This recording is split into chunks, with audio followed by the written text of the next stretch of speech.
Ciao! Hi guys! So today we're going to discuss how to ace a virtual assistant interview. So ayan, marami nagre-request na to. At the same time, marami nagtatanong paano nga ba maka-ace sa interview. Kasi nga, aminin man natin o hindi, talagang dito tayo kinakabahan at nahihirapan. Okay, discuss natin yan. So how to ace a virtual assistant interview. So first, research the company and role. So ayun, kailangan alam natin yung position na ina-applyan natin. Syempre, the same time, if yung company's website ay naka-mention dun sa job description, so madali na sa atin na ma-research kung anong klaseng company meron yung ina-applyan natin. So if ever naman na hindi naka-mention yung company's website, ang nakalagay lang dun yung company name, so pwede pa rin natin i-research. Let's say, hanapin natin yung LinkedIn niya, yung Facebook page niya. So, para malaman natin kung anong klaseng business ang meron yung ina-applyan natin at yung pwede natin i-handle na mga accounts, di ba? So, ayan, kalimitan lahat ng mga business ngayon, merong mga social media platform. So, para din sa katahimikan natin, para malaman natin kung yung company na ina-applyan natin ay legit, kumbaga. So, ayun. So second, prepare common questions. So expect questions like, tell me about yourself. So yan, kailangan yan. So keep it simple.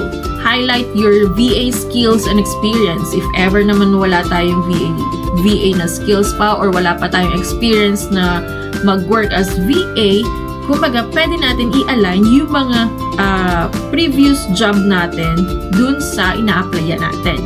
So ayan.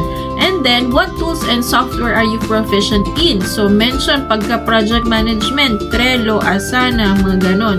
So, dun sa mga communication platform naman, if ever na meron kang Slack, meron kang Teams, so, pwede mo siyang i-mention para masabi ng client, mapawild natin yung client na, uy, meron tong mga idea, kumbaga. So, di ba?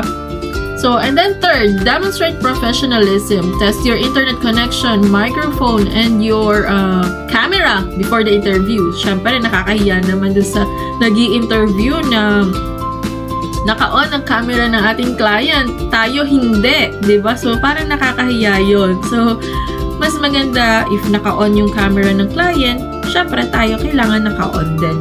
Para naman maganda yung communication din at the same time. So, kailangan i-test mo din yung internet connection mo. If ever na nabagyo, pawala-wala ang internet connection. So, syempre, i-ready mo yung data mo or mag-hotspot ka if ever na ang gagamitin mo ay yung laptop mo. Di ba? So, kailangan yon. At the same time, yung microphone, kailangan naririnig tayo ng client. Syempre, para naman marinig niya kung ano yung sinasabi natin, di ba? Kung ano yung dinidiscuss din natin about dun sa job. So, ayun. And then, fourth, ask a thoughtful question. So, let's say, what are the biggest challenges your company faces and how can I help as a VA?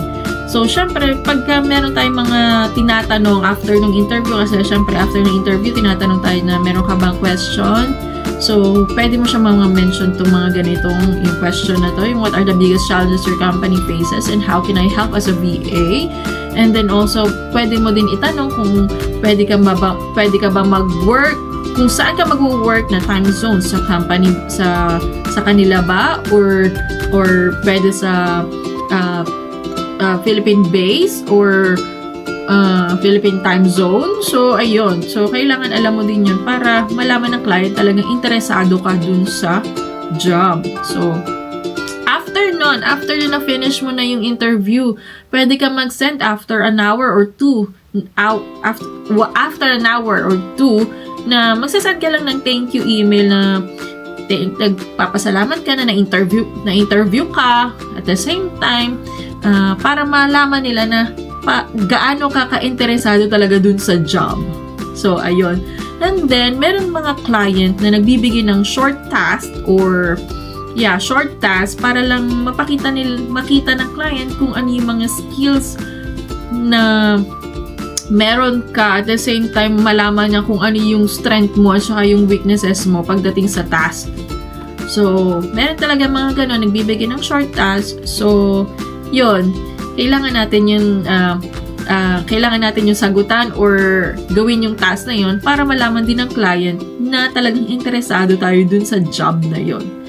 So, ayun guys, I hope natulungan ko kayo. So, ayan. So, if newbie ka or gusto mag-transition from BPO o kung ano man, kung may business ka, gusto mo mag-transitions to VA, so learn how to become a virtual assistant. And I also offer one-on-one coaching. So, ayan guys. So, if you have any questions, just let me know. Grazie!